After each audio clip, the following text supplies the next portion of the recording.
सपनों का महल। गांव के शांत माहौल में मोहन नाम का एक युवक रहता था।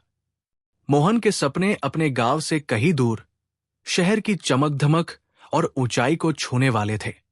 वो हमेशा अपने भविष्य के बारे में सोचता और अपने दादाजी की दी हुई डायरी को पढ़ता। उस डायरी में लिखा था, हर सपना एक रहस्य को सुलझाने से पूरा होता है।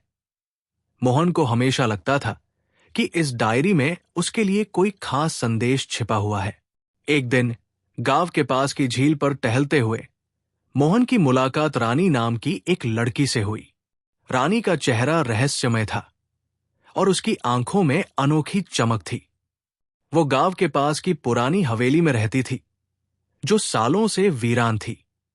रानी ने मोहन से कहा, अगर तुम्हें अपने सपनों का रास्ता चाहिए तो इस हवेली के रहस्य को सुलझाना होगा।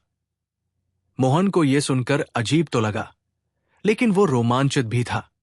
मोहन और रानी ने मिलकर हवेली की खोज शुरू की। हवेली के हर कोने में अजीबोगरीब चित्र और संकेत थे। एक दिन उन्हें एक पुराने कमरे के भीतर एक लकड़ी का संदूक मिला। उस संदूक में एक प्राचीन नक्शा था। नक्शा किसी खजाने की ओर इशारा कर रहा था, लेकिन उसमें कई बाधाओं का जिक्र था।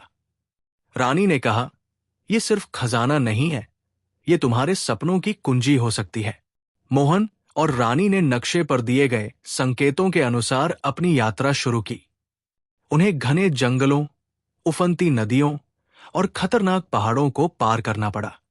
हर चुनौती के साथ मोहन को अपने भीतर की ताकत का एहसास हुआ, लेकिन उनकी राह इतनी आसान नहीं थी। मोहन का बचपन का दोस्त राघव, जो इस सफर में उनका साथी बनकर आया था, खजाने के लालच में धोखा देने लगा। एक रात राघव ने नक्शा चुरा लिया और अकेले खजाने तक पहुंचने की कोशिश की, लेकिन नक्शे के सही मतलब को सिर्फ मोहन समझता था।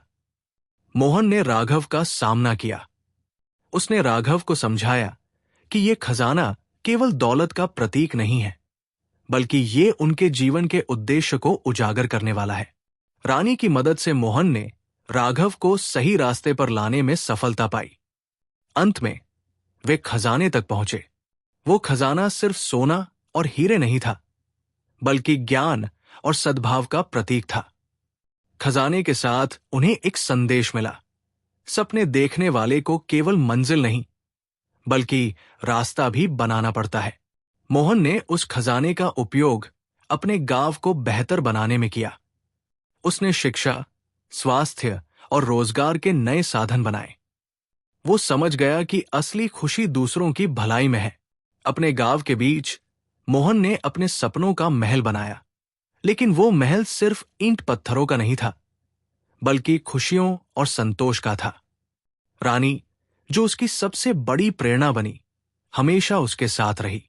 इस कहानी का संदेश यही है कि असली खजाना धन दौलत नहीं, बल्कि जीवन के रिश्ते, ज्ञान और परोपकार है। सपनों का पीछा करना जरूरी है, लेकिन उनके पीछे की सच्चाई और उद्देश्य को समझना और भी महत्वपूर्ण है। दोस्तों, आज के लिए हमारी कहानी यही समाप्त होती है। आज की कहानी कैसी लगी, हमें कमेंट करके जरूर बताएं। कल हम एक नई कहानी शुरू करेंगे। तब तक के लिए अलविदा।